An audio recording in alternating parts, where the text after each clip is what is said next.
सोचिए जरा, एक बहुत बड़ा, एक शक्तिशाली साम्राज्य बस धूल में मिल गया है। उत्तर भारत में जो सत्ता का सिंहासन है वो बिल्कुल खाली पड़ा है। अब सवाल यह है कि इस पर दावा कौन ठोकेगा।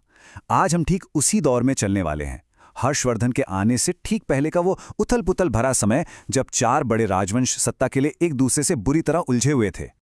तो उस वक्त का सबसे बड़ा सवाल, सबसे अहम सवाल यही था, गुप्त साम्राज्य के बाद अब कौन। और ये कोई मामूली सवाल नहीं था, ये वो सवाल था जिसने उस दौर के हर युद्ध, हर संधि और हर गठबंधन की दिशा तय की। मतलब ये सिर्फ अपनी हुकूमत बचाने की लड़ाई नहीं थी, नहीं, ये जंग थी उत्तर भारत का शहंशाह बनने की। और देखिए, सियासत का एक नियम है, सत्ता की खाली जगह यानी पावर वैक्यूम ज्यादा देर तक खाली नहीं रहता। तो हुआ भी यही, गुप्त साम्राज्य के उन्हीं खंडहरों से चार नए बहुत ही महत्वाकांक्षी राजवंश उठ खड़े हुए, और चारों की नजरें सिर्फ एक ही चीज पर थीं, वो खाली सिंहासन। तो इस मुकाबले में जो पहले दावेदार सामने आते हैं वो थे कन्नौज के मौखरी। और इन्होंने एक ऐसा कदम उठाया, एक ऐसा बोल्ड मूव लिया जिसने आने वाले समय में हिंदुस्तान के इतिहास का नक्शा ही बदल दिया। और यहां एक दिलचस्प बात है, ये मौखरी, ये कभी गुप्तों के ही सामंत हुआ करते थे।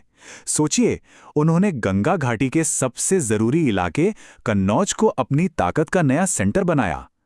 लेकिन जाहिर है, जब आप इतने ऊपर उठने की कोशिश करते हैं तो टकराव तो होगा ही, और उनका सीधा टकराव हुआ परवर्ती गुप्तों और बंगाल के गौड़ शासकों से। और यही मौखरियों की सबसे बड़ी, सबसे स्थायी विरासत है। उन्होंने भारत की पॉलिटिकल कैपिटल को पाटलिपुत्र से हटाकर कन्नौज शिफ्ट कर दिया। ये कोई छोटा मोटा फैसला नहीं था। इस एक फैसले ने आने वाली कई सदियों तक उत्तर भारत की पूरी राजनीति की दिशा तय कर दी। चलिए अब थोड़ा पूरब की तरफ चलते हैं, मगध में, जहां पुराना शाही गौरव वो मिटने को तैयार ही नहीं था। यहां परवर्ती गुप्त अपने शानदार अतीत की विरासत को बचाने के लिए जी जान से जुटे हुए थे। ये बिल्कुल एक क्लासिक कहानी बन गई थी, नए और पुराने की टक्कर। एक तरफ थे कन्नौज के उभरते हुए मौखरी, जो पूरे पुराने सिस्टम को चैलेंज कर रहे थे, और दूसरी तरफ थे मगध के गुप्त, जो अपनी डूबती हुई शान को बचाने के लिए आखिरी दम तक लड़ रहे थे। अब इस खेल में एक और खिलाड़ी की एंट्री होती है, पूरब से एक बहुत ही ताकतवर शख्स, गौड़ शासक शशांक। और ये वो इंसान था जो सत्ता के इस खेल के सारे नियम बदलने वाला था।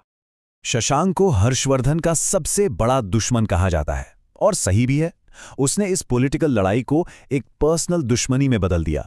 अब जो दांव पर लगा था वो सिर्फ राजपाट नहीं था, बल्कि बहुत कुछ और भी था। शशांक का सबसे खतरनाक, सबसे दुस्साहसी कदम क्या था? हर्षवर्धन के बड़े भाई राज्यवर्धन की हत्या, धोखे से। इस एक विश्वासघात ने वर्धन वंश को सीधी चुनौती दे डाली, और एक नौजवान हर्षवर्धन को बदला लेने के लिए मजबूरन जंग के मैदान में उतरना पड़ा। ठीक है, तो पूरब की इस उथल पुथल से अब पश्चिम की ओर चलते हैं। यहां एक चौथा राजवंश था जो एक बिल्कुल ही अलग कहानी लिख रहा था। ये थे वल्लभी के मैत्रक, और इन्होंने इस सारे हंगामे के बीच एक शांत, स्थिर और खुशहाल राज्य की नींव डाली। गुजरात के वल्लभी में मैत्रकों ने मानो शांति और समृद्धि का एक नखलिस्तान ही बना दिया था। उनका राज्य ट्रेड और एजुकेशन दोनों का एक बड़ा सेंटर था, और उन्होंने, सुनिए, लगभग 300 सालों तक राज किया। उस अफरा तफरी के दौर में ये कोई छोटी मोटी बात नहीं थी, ये एक बहुत बड़ी कामयाबी थी। अच्छा, वल्लभी का कल्चरल स्टेटस कितना बड़ा था, इसका अंदाजा बस एक बात से लगा लीजिए। जो चीनी यात्री इत्सिंग भारत आए थे, उन्होंने वल्लभी की तुलना दुनिया की सबसे मशहूर यूनिवर्सिटी नालंदा से की थी। मतलब वल्लभी उस दौर में पश्चिम भारत का नालंदा था, ज्ञान का एक बहुत बड़ा केंद्र। तो सवाल यह है कि इन चार महान ताकतों के बीच जो ये महासंघर्ष चल रहा था, उसका नतीजा क्या निकला? हुआ ये कि इनके आपसी संघर्ष ने अनजाने में ही सही एक बिल्कुल नए साम्राज्य के आने का रास्ता साफ कर दिया। इसे 3 स्टेप्स में समझते हैं। पहली बात, इनकी लगातार लड़ाइयों ने इन चारों को अंदर से कमजोर कर दिया। दूसरी बात, इससे पूरे उत्तर भारत में एक पॉलिटिकल वैक्यूम और अराजकता का माहौल बन गया। और तीसरी और सबसे अहम बात, इसी उथल पुथल ने एक ऐसी नई ताकत के आने के लिए परफेक्ट स्टेज तैयार कर दिया जो सबको एक कर सके। और बस यही इस पूरी कहानी का निचोड़ है। इन 4 राज्यों के बीच की इसी लड़ाई, इसी अराजकता ने हर्षवर्धन और वर्धन वंश के लिए रेड कारपेट बिछा दिया। वो उस खाली जगह को भरने के लिए आए जिसे इन ताकतों ने अपनी आपसी लड़ाई से खुद ही बनाया था।